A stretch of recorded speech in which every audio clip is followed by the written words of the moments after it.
আমাদের বিক্ষোভ আন্দোলন হচ্ছে আমরা চাইছি পরিচালন সমিতি আমাদের সঙ্গে বসুক, মানে ট্রাস্টের মেম্বাররা। আমরা চাইছি আমরা 65 বছর পর্যন্ত করব। কুচবিহার সারদাতে অনাদি ভবন বলুন, কুচবিহার যতগুলো সারদা আছে সব জায়গায় সবাই 65 বছর করছে, কিন্তু আমাদের সেটাই দাবি যে আমরা যারা আছি প্রত্যেক আচার্য আমরা 65 বছর পর্যন্ত করব এবং তারপরে সুষ্ঠু সাম্মানিক দিয়ে সবাইকে আমরা অবসর দিই, এটা আমরা চাইছি। কিন্তু পরিচালন ট্রাস্টের মেম্বার যারা আছেন ওনারা পরিচালন সমিতি গঠনও করছেন না, আমাদের সঙ্গে আলোচনাও ওনারা বসতে রাজি হচ্ছেন না। আমরা চাইছি ওনারা আলোচনায় বসুক, সুষ্ঠুভাবে সমাধানের রাস্তা খুঁজে আসুক, বেরোক, স্কুলটা সুষ্ঠুভাবে চলুক। কিন্তু এনারা এত করে বলার পরেও ওনারা তিনজন মিলে সুপরিকল্পিতভাবে যাতে স্কুলটা নষ্টের দিকে যায় সেইভাবে এগোচ্ছে। আমাদের সঙ্গে কোনো আলোচনায় ওনারা বসতে রাজি হচ্ছেন না। আপনাদের নিয়োগের ব্যাপারটা কি বলছিলেন? আমাদের নিয়োগের ব্যাপারটা হচ্ছে আমরা চাইছি নতুন যার পরিচালন সমিতি হোক, স্থানীয় শিক্ষানুরাগী নিয়ে পরিচালন সমিতি গঠন হোক, এই পরিচালন সমিতির মাধ্যমে আচার্য নিয়োগ হোক। আর আমরা চাইছি পুন্ডিবেড়ি বাজারে আমাদের স্থানীয় এলাকায় প্রচুর প্রাক্তন ছাত্রছাত্রী আছে যারা সায়েন্সে, আর্টসে, বিভিন্ন বিভাগে তারা মেধাবী।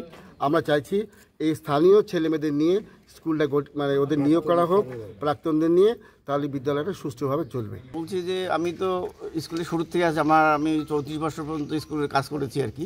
তো হঠাৎ করে আমাকে বলা হয় যে আপনাকে স্কুল অবসর নিতে হবে। তাই বলছি ঠিক আছে, নিতে গেলে নেব আমি।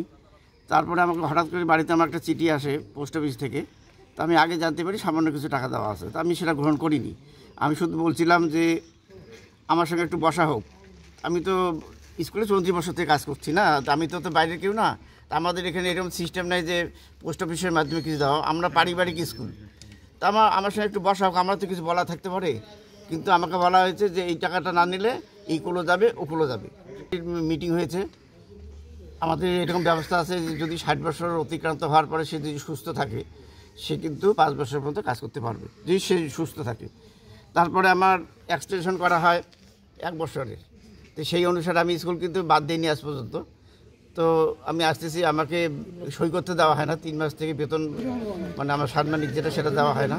এমনকি আমাকে মানে অ্যাটেন্ডেন্স খাতে সইও করতে দেওয়া হয় না। এই মাসে এখন পর্যন্ত 3 মাস থেকে কোনো পয়সা করিনি। আমি ওদের ট্রাস্টের হিসাবে, আমি তো ট্রাস্টের সভাপতি ছিলাম। আমি শুনতে পেলাম যে আমাকে রেজুলেশন করে নাকি আমাকে ট্রাস্টের সভাপতিকে অব্যাহতি দেওয়া হয়েছে।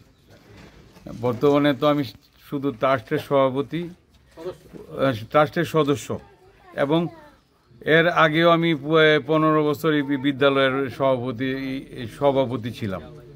এবং এরপর আপনার ট্রাস্টের সভাপতিও 5 বছর ছিলাম, কিন্তু ইদানিং আমাকে বাদ দেওয়া হয়েছে। মানে কিভাবে বাদ দিছে? রেজুলেশন করছে, মিথ্যা রেজুলেশন করছে যে এটা আইনগত চলে না।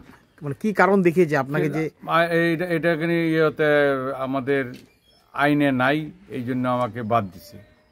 এরপরে 5 বছর ধরে ট্রাস্ট হয়েছে, আমাকে কোনোদিনই কোনো মিটিংয়ে ডাকে না, শুধু আমাকে বাদ দেওয়ার জন্য। আমি হয়েছি তাদের ভেজাল। এরা চুরি কাঠ, উল্টাপাল্টা কাঠ নিয়ে আসছিল স্কুলে লাগাইতে বিল্ডিংয়ে। ওই বিল্ডিংয়ের কাঠ আমি সম্পূর্ণ রিটার্ন দিছি, আমার জন্য দিতে পারে নাই। এই যে চুন্নু নহানবিশ এক পর্যায়ে মিটিংয়ের মধ্যে আমাকে মারতে উঠছিল।